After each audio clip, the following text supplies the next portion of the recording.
Buenas noches. Quien les habla es el médico residente de segundo año Anderson Osorio Conizabambe, con sede en Hospital Nacional Daniel Alcides Carrión, de la Universidad Nacional Mayor de San Marcos. El curso a tratar el día de hoy de la salud es la enfermedad membrana hialina, ¿no? Nosotros sabemos que el síndrome de estrés respiratorio es originado por problemas del desarrollo anatómico y fisiológico del recién nacido prematuro.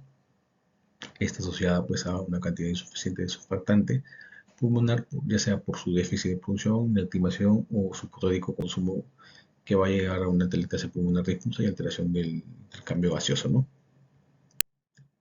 Entonces, este síndrome es secundario a la asociación entre la deficiencia de factor tensoactivo pulmonar y la inmadurez pulmonar. El defecto básico es por producción deficiente del surfactante por los neumocitos tipo 2, que ocurre a partir de la semana 24-28, y su función consiste en disminuir la tensión superficial en el alveolo, ¿no? O también se puede dar por lesión del pulmón, que es lo que produce un edema pulmonar con inactivación de la sustancia tensoactiva, provocando el colapso alveolar, ¿no? Entonces, la función principal del surfactante es disminuir la tensión en la superficie de los alveolos. Entonces, al momento de nacer, la primera respiración necesita pues una elevada presión inspiratoria, que para distender los pulmones, y en condiciones normales son capaces los niños de retener hasta el 40% del volumen de aire residual tras un primer ciclo tras un primer ciclo respiratorio, ¿no?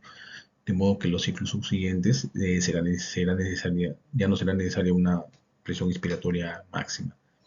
Pero si existe un déficit del surfactante, los pulmones tendrán a colapsarse y en ciclos sucesivos va a necesitar un mayor trabajo respiratorio, tan intenso como la primera inspiración, ¿no? Entonces esto va a provocar una rigidez de los pulmones atelectásicos, y esto va a complicar la flexibilidad de la caja o de la pared torácica, ¿no? Que se va a retraer al descender el diafragma, lo que lleva a una hipoxemia progresiva. Y si el colapso es masivo, se produce también una insuficiencia ventilatoria con hipercarbia, que aumenta, perdón, con esto la fatiga de los músculos respiratorios. Asimismo, la hipoxemia y la acidosis van a aumentar o elevar la resistencia vascular pulmonar, que agrava aún más la condición del paciente, ¿no? Entonces, el resultado patológico es la aparición pues, de un exudado rico en fibrina y proteínas en el espacio alveolar, lo que forma pues las membranas hialinas, ¿no? Por trasudación del plasma en el alveolo. Y esto va a provocar o va a constituir como una barrera para el intercambio gaseoso, que provoca una mayor disminución de la síntesis surfactante y agrava más aún la condición del paciente, ¿no? Alterando su intercambio gaseoso.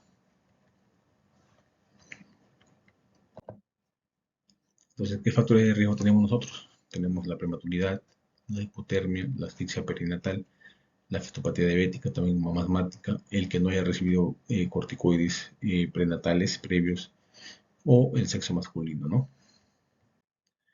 Bueno, con respecto a su incidencia, pues es inversamente proporcional las semanas con el peso, ¿no?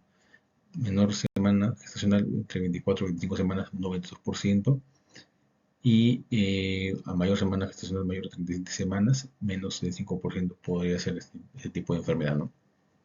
Y según el peso, entre 500 a 750 gramos, el 77% va a ser un distrés respiratorio agudo, y mayor entre 1251 a 1500, en un 27% podría ser el síndrome de distrés respiratorio agudo, ¿no? Bueno, con respecto a lo que es la clínica, cuando el paciente va a presentar dificultad respiratoria al nacer o dentro de las primeras 4 o 6 horas de vida, ¿no? Extrauterina, con la presencia de incremento de la frecuencia respiratoria, para tratar de compensar así la disminución del volumen corriente. Entonces, por disminución de la resistencia de las vías superiores, el paciente va a presentar aleteo nasal. Ahora, el paciente, en un intento de producir presión positiva al final de la expiración, al exhalar contra una glotis cerrada, va a provocar el quejido expiratorio, ¿no? Va a haber retracciones, ya que el recién nacido va a utilizar los músculos accesorios de la respiración para ayudar pues, así, a superar el aumento de la presión requerida y tratar de proporcionar un adecuado volumen pulmonar, ¿no? También va a presentar pues, cianosis secundaria a la alteración de la oxigenación, en la cual va a haber un aumento de hemoglobina desoxigenada más de 5 gramos por decilitro, y se pueden ajustar ruidos expiratorios disminuidos a ambos emitoras. Se puede escuchar crépitos, que es la reapertura de los alveolos colapsados, y con frecuencia también va a haber alteraciones hemodinámicas, ¿no? Llenado capilar prolongado, hipotensión arterial, la gravedad, y la gravedad es mayor cuando se asocia esto pues a hipoxia, asfixia, hipotermia, acidosis, ¿no? Entonces, todos estos síntomas se traducen en el cuadrito de acá, en el test de Silverberg-Anderson, ¿no? Cuando dice pues que la dificultad es leve cuando va de 1 a 3 puntos, moderada cuando va de 4 a 6 puntos y severa cuando va de 7 a 10 puntos, ¿no? Dentro de los criterios diagnósticos, el diagnóstico se basa en los hallazgos clínicos del paciente y los antecedentes perinatales, ¿no? Se recomienda no retrasar el inicio del tratamiento en espera del confirmar el diagnóstico, ya sea por radiografía o gasometría. Y tenemos diagnósticos diferenciales tanto patrón restrictivo y patrón obstructivo, ¿no? Lo que es el patrón restrictivo está en el periodo de adaptación, la taquimetría respiratoria recién nacido, neumonía neonatal, y en lo que es el cuadro obstructivo, pues el síndrome de aspiración meconial, hipertensión pulmonar persistente del recién nacido, ¿no? Con respecto a los análisis complementarios, tenemos pues la gasometría, ¿no? Que eh, nos dice que si un pulmón, pues, o la presencia de un pulmón con vías aéreas relativamente bien profundidas pero mal ventiladas, va a alterar aún más la ventilación perfusión y esto va a llevar a una hipoxemia y hipercarbia acompañado de acidosis respiratoria o metabólica, ¿no? Lo define como la síndrome de respiratoria, la reina natal de Vermo-Osford, lo define como una presión arterial de oxígeno menos de 50 milímetros de mercurio en aire ambiente y cianosis central en aire ambiente o necesidad de oxígeno suplementario para mantener la presión arterial de oxígeno mayor de 50 milímetros de mercurio, así como la apariencia clásica de la radiografía de tórax, ¿no? Que vamos a ver a continuación, donde vemos que el síndrome de este respiratorio se clasifica en 4 grados radiológicos, ¿no? El grado 1, como vemos, es un filtrado retículo granular fino y homogéneo como vidrio esmerilado. El grado 2 es similar al anterior, pero más denso, con un broncograma aéreo más visible. El grado 3 es la opacificación alveolar difusa y confluente con menor volumen pulmonar. Y el grado 4 es el pulmón blanco, ¿no? Ausencia casi total de todo el parénquima pulmonar, cuya densidad no se distingue de la silueta cardíaca, ¿no? También va a haber borramiento de la silueta cardíaca. Es fundamental una adecuada atención prenatal para tratar de evitar la prematuridad, ¿no? Y para esto el manejo tenemos lo que es la prevención. Y la prevención, lo que nosotros manejamos es los esteroides prenatales, ¿no? ¿No? Que inducen la madurez pulmonar fetal tras la administración de esta, ¿no? Ahora se recomienda la administración de esteroides a toda mujer entre las 24 y 34 semanas de gestación en riesgo de parto prematuro, ¿no? Y se han propuesto dos tipos de fármacos. La metametasona, que es 12 miligramos cada 24 horas intramuscular, en 2 dosis, o dexametasona 100 miligramos cada 12 horas intramuscular por 4 dosis, ¿no? Esto pues ha resultado pues, en una disminución significativa del síndrome de estrés respiratorio, su mortalidad, también asimismo pues disminuye lo que es la hemorragia intraventricular en fetos con riesgo de parto prematuro, ¿no? Y se ha observado mucho mejor resultados si la administración es en más de 24 horas y menos de 7 días antes del nacimiento, ¿no? Ahora, se debe administrar, aunque se sospeche que el nacimiento se presentará antes de la segunda dosis, y se recomienda pues un segundo curso de betametasona, ¿no? Administrado una semana después del primero en mujeres con amenaza de parto pretermino. Y esto pues disminuye aún más la frecuencia de estrés respiratorio y la morbilidad grave, ¿no?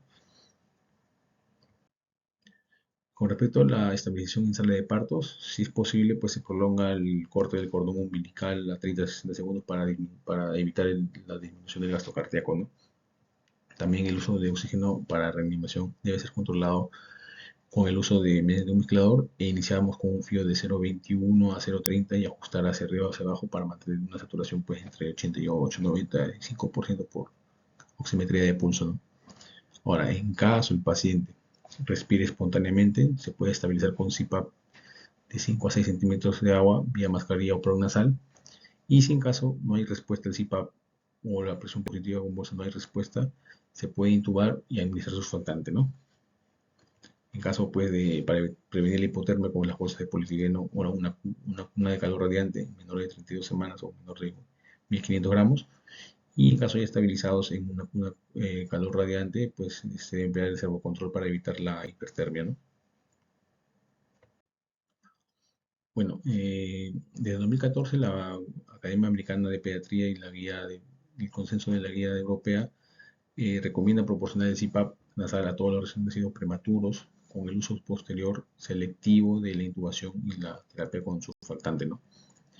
Entonces, las indicaciones que se utilizan para la intubación y la administración de surfactantes son, pues, que recién nacido pretérmino con defecto respiratorio grave o apnea, o sea, una insuficiencia respiratoria, que fracase si el PAC nasal solo, como definido como el requerimiento de FiO2 más del 40%, para mantener una saturación por encima del 90%, ¿no? Y básicamente, pues, es más eficaz dentro de los 30 a 60 minutos posteriores, ¿no?, a la vida.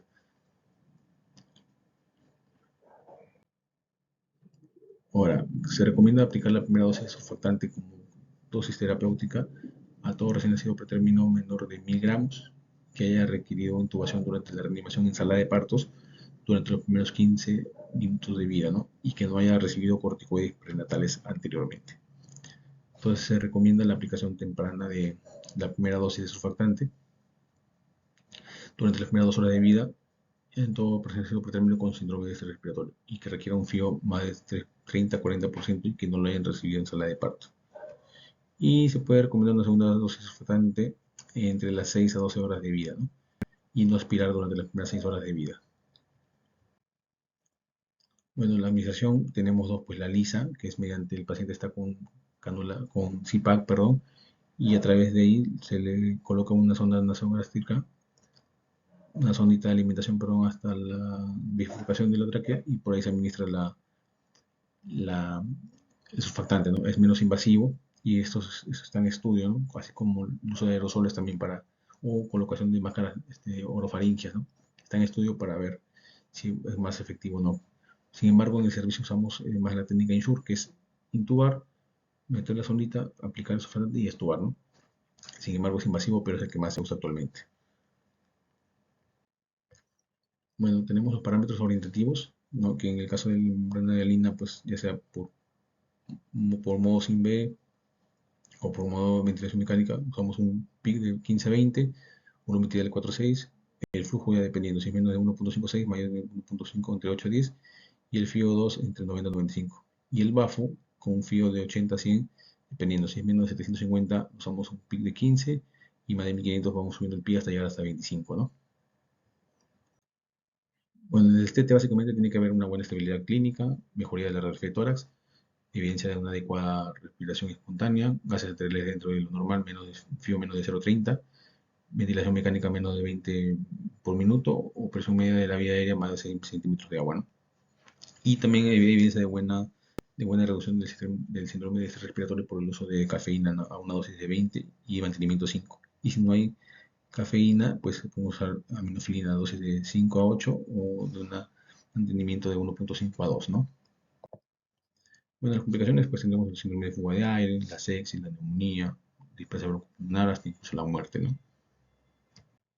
Y bueno, es un algoritmo donde vemos que la madre con ese parto por término tiene que hacer maduración fetal, llevamos a un centro de salud con mayor resolución, lo recibimos al prematuro y si tiene un FIO más de 40, se intuba, se pone el surfactante, luego una segunda dosis de surfactante o si el FIO es más de 40 o tiene un PAM más de 7 y luego estubar para ver cómo van los parámetros, ¿no? Pero si el FIO es menos de 30, pues hacemos el acceso vascular, los exámenes radiográficos, el LAGA, iniciar la nutrición enteral y ver cómo va el manejo del pacientito, ¿no? Bueno, pues tenemos que ver pues que, que el manejo son diferentes pues trastornos. Manejar los diferentes trastornos neonatales respiratorios implica la posibilidad de reducir pues una variabilidad inexplicable e indisable en el manejo, lo que permitiría pues disminuir la cifra de mortalidad.